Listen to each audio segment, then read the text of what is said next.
No niin, hello kaikille. Oleg taas kerran. Turvalaiset ehdottomasti.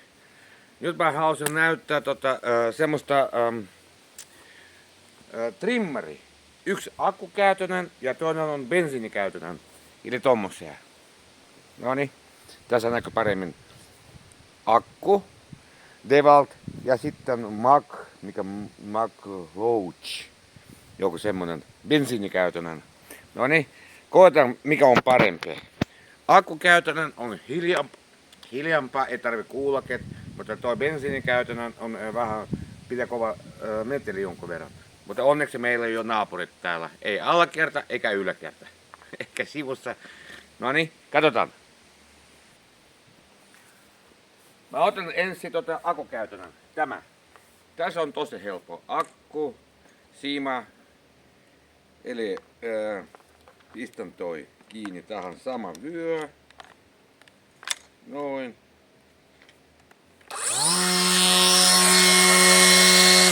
No niin, katsotaan miten se toimii.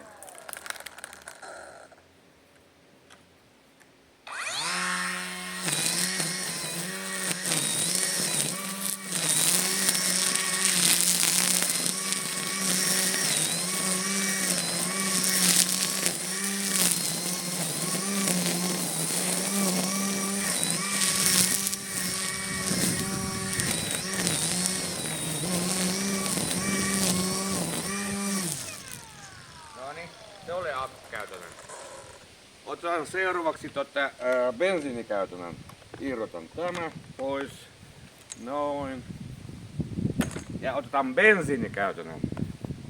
Mikä Mag Roach. En tiedä mikä se oli. Noniin, käynnistäminen se.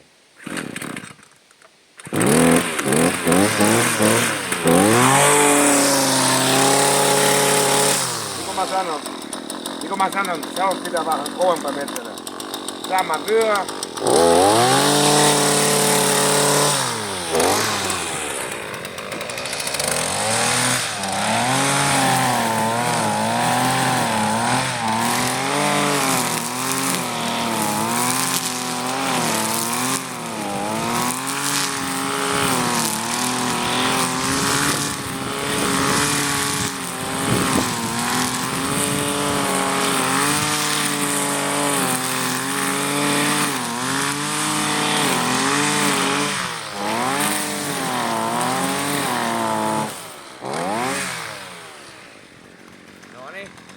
Se ole bensiinikäytönen.